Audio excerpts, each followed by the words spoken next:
friend, a partner, maybe a boss, and they haven't yelled, they haven't thrown a plate, they're just talking. But your heart rate is clocking in at 110 beats per minute. Your palms are sweating, your stomach is in knots, you feel like you've just run a sprint, but you haven't moved an inch. Your body is screaming predator, even if your brain is trying to say dinner conversation. Exactly. We tend to think of difficult relationships as emotional problems, drama, baggage. But what if I told you that being around certain people is arguably a biological hazard? That the cells in your body actually change how they express DNA when you're consistently around someone who devalues you? It's not a metaphor, Noah. It is physiological. There is a mechanism called the conserved transcriptional response to adversity, or CTR. When we feel socially threatened or isolated by toxic dynamics, our bodies literally switch on genes that promote inflammation and switch off genes that fight viruses. We are quite literally poisoning ourselves to survive the social environment. That is terrifying, but it sets the stakes perfectly for today. We are not just talking about drama. We are talking about health, longevity, and the neuroscience of survival. I'm Noah, and this is Breaking Free. I'm Eloise, and today we are dissecting the buzzword of the decade, toxicity, how to identify it, the history of where that label comes from, and most importantly, the science of how to actually get away from it. Let's start with that word. Toxic. It is everywhere. Your boss is toxic because he emailed you at 6 p.m. Your ex is toxic because they didn't like your Instagram post.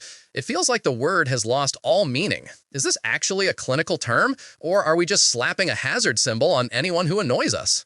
It is absolutely not a clinical diagnosis. You will not find toxic person in the DSM-5. It is purely pop psychology. In fact, if we trace the genealogy of the term, it really exploded into the mainstream with Lillian Glass's book, Toxic People, back in 1995. She used it as a catch-all for anyone who made your life miserable. But the danger, as you pointed out, is that when you label everyone toxic, you stop looking at the specific behaviors. Is this person a narcissist? Are they chemically dependent? Or are they just rude? Those require different strategies. Right. If I call my engine broken, that doesn't tell a mechanic how to fix it. But there is another term that often gets paired with toxicity, one that actually has a very specific, almost cinematic origin: gaslighting. I feel like that word had a massive spike around 2016, right? It did, and the origin is fascinating because it's literal. It comes from a 1938 play called Gaslight by Patrick Hamilton. In the story, a husband is secretly dimming the gas-powered lights in their home while searching for hidden jewels in the attic. When his wife notices the lights dimming, he insists she's imagining it. He manipulates her environment to make her question her own sanity. That is the core definition. Not just lying, but dismantling someone's perception of reality. Which is distinct from just being a jerk. Being a jerk is, I don't care about your feelings. Gaslighting is, your feelings are based on events that never happened. But let's go back to the physical cost you mentioned in the open. You mentioned inflammation. Is there hard data on what staying in these relationships actually does to us long-term, beyond just feeling stressed? The data is startling. Look at the Whitehall 2 study, which is this massive longitudinal study of over 10,000 people. They found a direct link between negative close relationships and coronary heart disease. People in these high conflict dynamics had a significantly higher risk of fatal heart events. And it makes sense if you look at the HPA axis, the hypothalamic pituitary adrenal axis. The stress highway. Precisely. In a healthy stress response, you see a bear, cortisol spikes, you run, you survive, cortisol drops. In a toxic relationship, the bear is sleeping in your bed or sitting in the cubicle next to you. The cortisol never drops. You are marinating in stress hormones. This shrinks the hippocampus, the part of the brain responsible for memory and learning, and enlarges the amygdala, the fear center, so you effectively become dumber and more scared. That explains why people in these situations often describe feeling foggy or unable to make decisions. It's not a character flaw. Their prefrontal cortex is literally being taken offline by their amygdala. Yes, and that brain change is a huge part of why leaving is so hard. We need to talk about the trauma bond. This is a concept Dr. Ramani Durvasula talks about extensively. She's one of the leading voices on narcissism today. She explains that these relationships operate like a slot machine. Intermittent reinforcement. Exactly. If a slot machine never paid out, you'd walk away. If it always paid out, you'd get bored. But if it pays out randomly, a moment of kindness, a great date night, a sudden compliment after weeks of criticism, your brain floods with dopamine. You become addicted not to the person, but to the cycle. You are chasing the win. That is why telling someone just leave is like telling a heroin addict to just stop. That reframing is crucial. It shifts the narrative from "why are you so weak" to "you are fighting a chemical dependency." But let's pivot to practical. We know it's bad. We know why it's hard to leave. How do we actually do it? Especially if we can't just ghost them, say if it's a co-parent or a boss. This is where we have to talk about boundaries, but not in the way people usually think. Nedra Glover-Tawwab, a therapist who wrote Set Boundaries, Find Peace, makes this brilliant distinction between porous and rigid boundaries. Most people in toxic dynamics have porous boundaries. They let everything in. They over-explain. They apologize for existing. The reaction, when they finally snap, is to go rigid. I am never talking to you again. And usually that rigid boundary collapses because it's unsustainable, right? You can't just never speak to your boss again if you want to keep your job. Right, so the strategy is the Goldilocks zone, or more tactically, a technique called the gray rock method. Have you heard of this? I have, but I think a lot of people misunderstand it as just giving the silent treatment. What is it really? It's not silence. Silence is a reaction. Silence says, I am angry. Gray rock means you become as uninteresting as a rock. You offer no supply. If a toxic person tries to bait you with an insult, instead of defending yourself, you say, interesting perspective. If they try to create a crisis, you say, that sounds stressful. I'm sure you'll handle it. You are denying them the emotional fuel they feed on. It originated from a blogger named Skylar back in 2012. Again, not clinical research, but a strategy developed by survivors. But there's a trap here, isn't there? I've read that when you start gray rocking, things often get worse before they get better. It's called an extinction burst in behavioral psychology. Yes, and that is a critical warning. If you stop feeding the slot machine, the player doesn't just walk away immediately. They shake the machine, they kick it. If you change the dynamic, the toxic person will likely escalate their behavior to get the old reaction back. They might spread rumors, create a massive emergency, or become suddenly incredibly charming. That's called hoovering, like the vacuum. If you break Grey Rock during that escalation, you have just taught them that they need to scream louder to get a reaction. So consistency is the only way it works. Let's look at this through an economic lens for a second. We've talked about personal relationships, but workplace toxicity is a massive issue. I was looking at some numbers. Toxic workplaces are estimated to cost U.S. employers something like $900 billion a year. It is astronomical, and the breakdown of that cost is fascinating. It's not just lawsuits, it's turnover. Research from MIT Sloan found that a toxic corporate culture is 10 times more predictive of attrition than compensation. People will take a pay cut to leave a toxic environment. And think about the cognitive tax. If you spend 20% of your mental energy anticipating your boss's mood swings, that is 20% of your brain power not doing your job.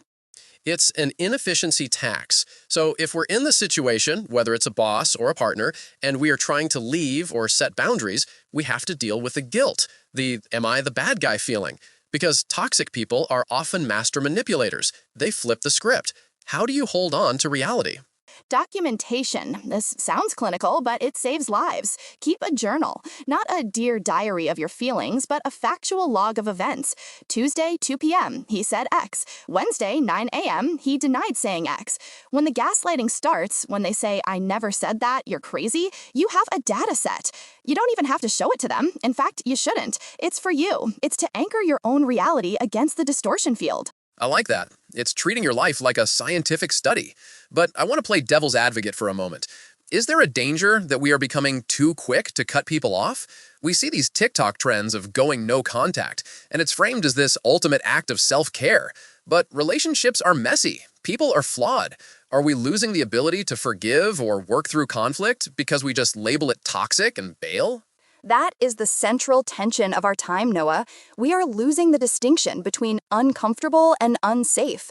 Conflict is healthy. Disagreement is necessary. Even anger is a valid emotion. Toxicity is different because it is characterized by a lack of empathy and a refusal to take responsibility. If you tell a friend, "Hey, it hurt me when you were late," and they say, "I'm so sorry, I messed up," that is a healthy mess. If they say, "You're always so sensitive, I was only 5 minutes late, why are you ruining the night?" that is toxicity. The marker isn't the mistake, it's the reaction to the accountability. That's a brilliant distinction. The marker is the reaction to accountability. I want to circle back to the hope aspect, because we started with the terrifying idea that our DNA is changing. If we get out, if we move on, does the damage reverse, or are we permanently broken? The brain is incredibly resilient. We used to think the brain stopped developing in our 20s, but we now know about neuroplasticity. We can rewire. Studies on survivors of emotional abuse show that with safe environments and practices like mindfulness or CBT, cognitive behavioral therapy, the amygdala can shrink back to normal size. The hippocampus can regrow density. You can literally heal the hardware of your brain. So the brain fog isn't a life sentence. Not at all, but it requires what Dr. Ramani calls radical acceptance. You have to accept that the toxic person will likely never change. You have to give up the hope of a different past. Once you stop trying to explain yourself to someone who is committed to misunderstanding you, you free up all that energy to heal yourself. Radical acceptance. It sounds passive, but it's actually the most active thing you can do. It's dropping the rope in a tug of war. And walking out of the muddy pit.